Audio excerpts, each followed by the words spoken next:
લોકો સમજતા કે આ ડુંગર કરોડો વર્ષથી હશે ને હજી કરોડો વર્ષ રહેશે રહેશે.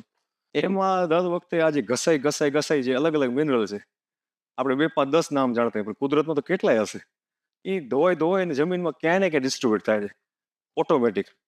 પવનથી ને વરસાદથી ને બીજા જીવજંતુઓથી એ કણ જ્યાં પહોંચવાનો છે જે ઝાડ માટે જરૂર છે એમાં મળી જાય છે એ વનસ્પતિ ઉગે છે કોઈકનું ઘર બને છે કોઈકને એમાંથી ફ્રૂટ થાય છે એ કુદરતની કેટલી મસ્ત રચના છે આપણે એને સપાટ કરીને શું કરી લીધું આપણે બધું ડિસ્ટ્રોય ડિસ્ટ્રોય કરી નાખ્યું હવે એ ચેન ફેલ ગઈ. ડુંગર હતો તો એ ઢાળના નિયમ પ્રમાણે બધું મિનરલ બધે પહોંચતું હવે ડુંગરને સપાટ કરી નાખ્યો તમે જે ખનિજ એમાંથી કમાણા હવે એ આખી જિંદગી બધા પ્લાન્ટ ભૂખ્યા રહેશે ભૂખ્યા રહેશે. અને આ પ્લાન્ટની જવાબદારી કુદરતની હતી એટલે ડુંગર રાખ્યો હતો એની આખી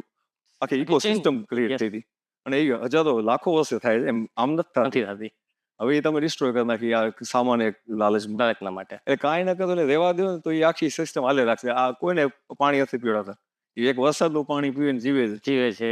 પણ આ કુદરતના જે કે ને જે ભેદ કે આ બધા ભેદ આ હતા અને આપણે એનામાંથી આ જ શીખવાનું છે કે આને કાંઈ નથી અડવાનું